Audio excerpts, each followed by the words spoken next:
My baby earlier today pleaded with me and the girls. He said, please, no more gefilte fish. And the girls agreed. They were like, at first they cried because they love their gefilte fish, but they were like, it's okay, Mama. Man, that stuff shouldn't even exist. It's okay, Wilma. If it bothers Papa that bad, we're willing to give it up. Yeah, it's alright, Wilma. We'll eat hot dogs and eggs and other good stuff. We don't need that gefilte fish. If it bothers Papa and makes him sick. Yeah, let's just say at its best, that stuff isn't pleasant.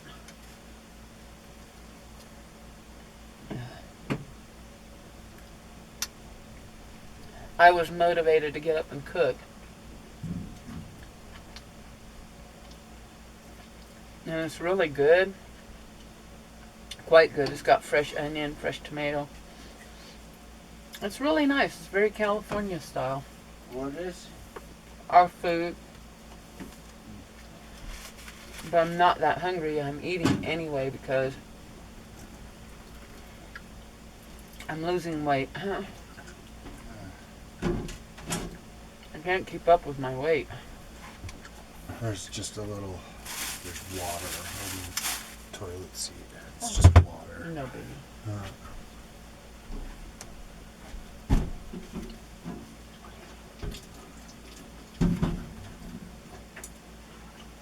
My baby, you guys, he is learning from me. I'm taking credit, honey. Is that fair? Well, yeah, it is fair. He set up, he has tried and tried and tried and tried to set up this venue that we're going to today.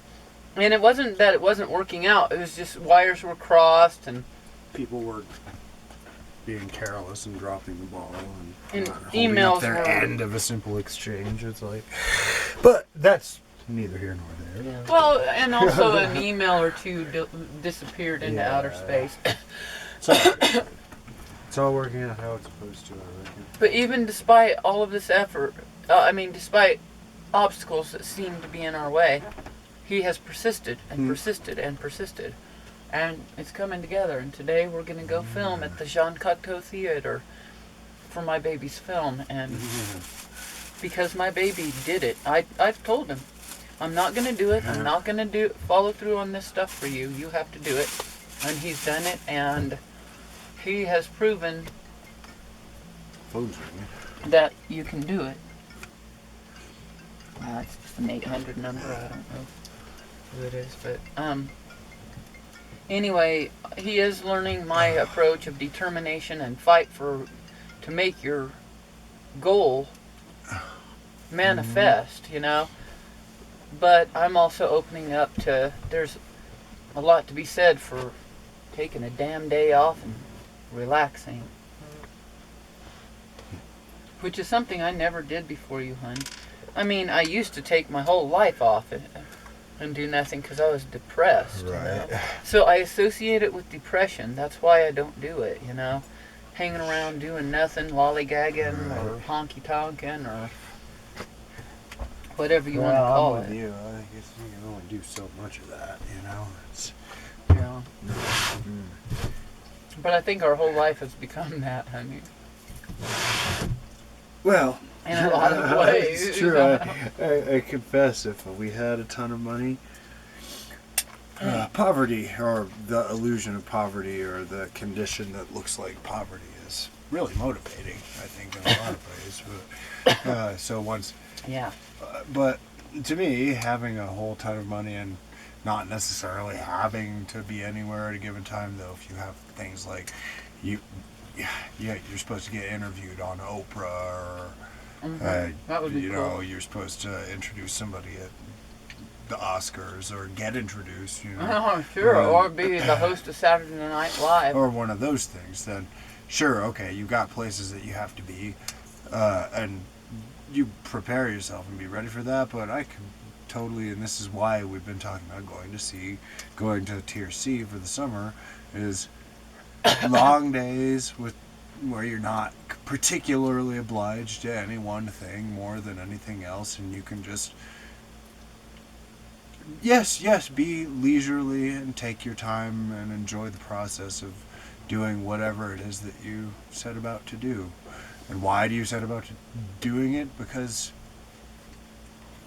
you feel like it, because you wish to, because... That's my point. We're getting our lives narrowed down, and they're expanding at the same time we narrow it down. To only what we do in a day, 99 of what we do every 99% of what we do in a day is just fun shit.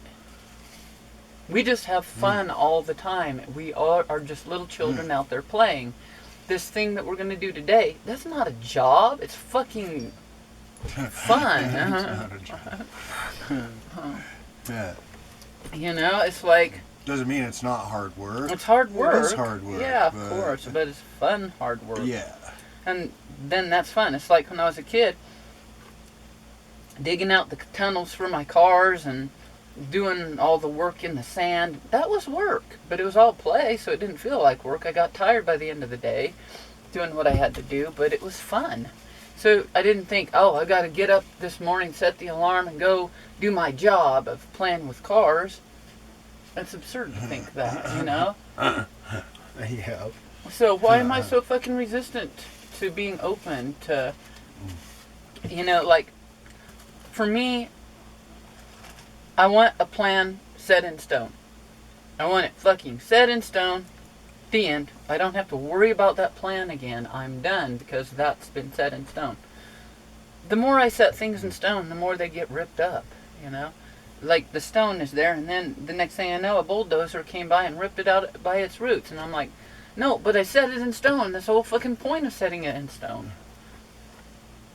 And then I lament it, and I'm like, well, the truth is, it probably didn't need to be set in stone in the first place, and never was, you know? It's like, thank goodness it's not in some instances, you know? And, But you like the security of having something. there is no security Fixed, there, yeah. though. The only security we have isn't really in stuff like that. It's in ourselves, you know?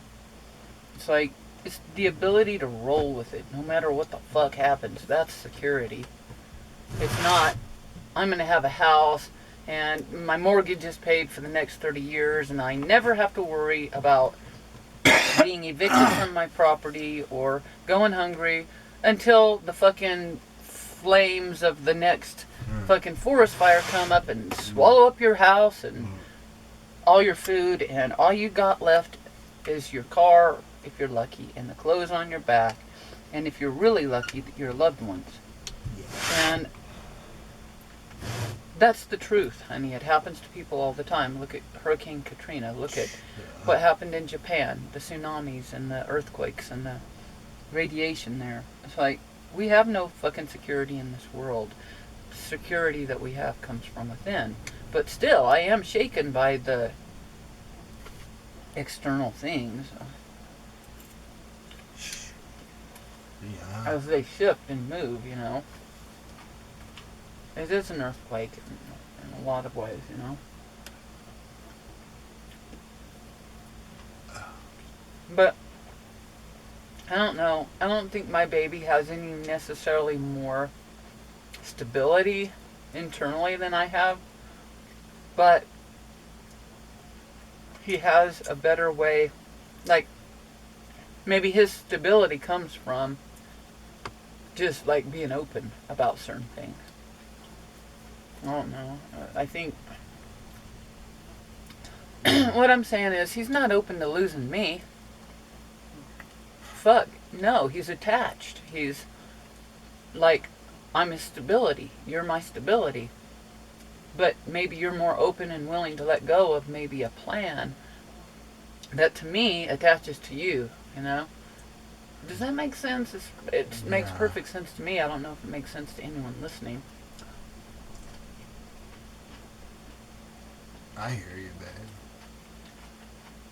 But maybe you think being open is more secure for both of us, you know? What do you think? Well,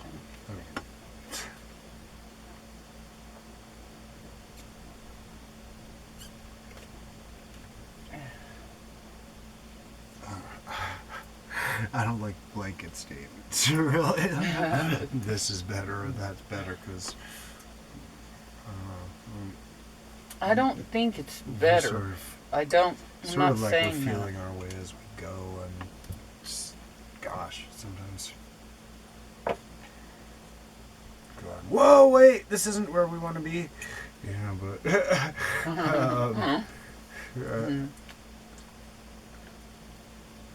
Well, I'll be honest. If I were going to say one were better, I'd say my side was better. That's why it's my side, man. You know what I mean? Like, I'm not saying I mean, you could equally say the same thing, that your side is better, and maybe you're right. People listening probably think your side is better. But,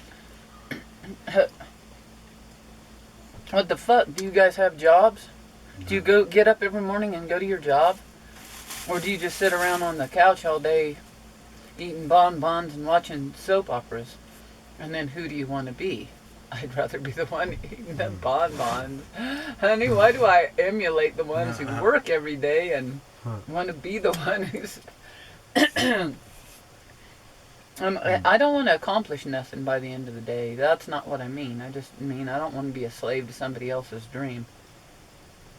No.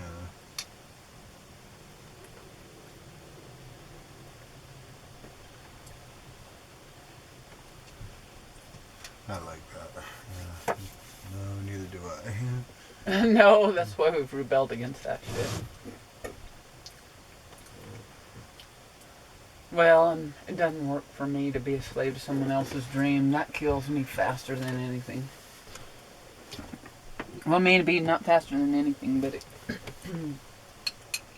but everything that comes with that kills me, you know? Like, you disappear. You don't exist anymore when you're a slave to someone else's dream. Your dreams are dead, you know? And that kills you, you know? I don't know, we're gonna, like, cause a revolution out there. People are gonna be quitting their jobs left and right and go to living in their car to make their dreams come true. Cool. The world will probably be a better place. See, that's what I mean, like, I appear to be contradictory. Because I believe in setting a goal and fighting and doing everything you can in your power to achieve that goal. On a daily basis, just chipping away at it all day long, every day. And yet, I'll leave all my responsibilities and strike out on my own in a new state, in a new city, living in my car at times and just fucking going for it. I don't know, you think those guys, Lewis and Clark, I don't know that much about them any more than just general. But do you think they were irresponsible people? They didn't have a work ethic? Or didn't have a plan? I see how that would be possible. Or Star Trek, Captain Kirk and Spock, did they have a plan that they were, or are they just going with a whim? I don't know. I don't watch it enough to know. Or do they have a new mission each show or something? Yeah, that's pretty much it. Okay, so, but they do have a plan for each show. Oh, yeah, usually it's let's just go fly over there and see what kind of hell breaks loose and then deal with it. Yeah. I like That's that. sort of their MO, really. That's kind of ours too, honey. Whenever they're on their way, though, to a planet, do they get to the planet or do they get diverted to all these other places? Oh, it depends on. Sometimes. Yeah, sometimes. That's the way life Yeah, is, isn't it? they'll end up wherever the hell's breaking loose. You know, it's like. So they're on their way there, Maybe but then they're they on have to their go way- over there. yeah, Okay. because something worse is happening over there, so they have to go over there. Of course, it's like wherever the shit's happening, that's where they'll end up. It's like. Sounds like us. Yeah. Well, I mean, usually, yeah, the shit comes to them.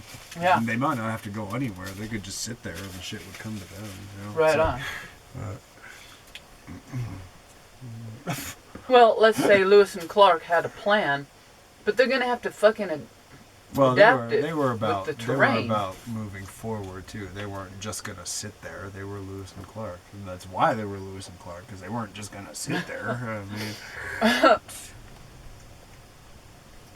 But like, let's say they planned, I'm gonna go from I don't know where they were out east to what is now California, and they had their idea in their head. I don't know where they actually ended up, you guys, but let's say they had that plan from they were in New England and they were going to strike out across the country and go to California before California was California, I suppose. I mean, it was something else, but it wasn't that. But so they're cruising along, walking or whatever they did, ride a horse or have a wagon or eventually kayak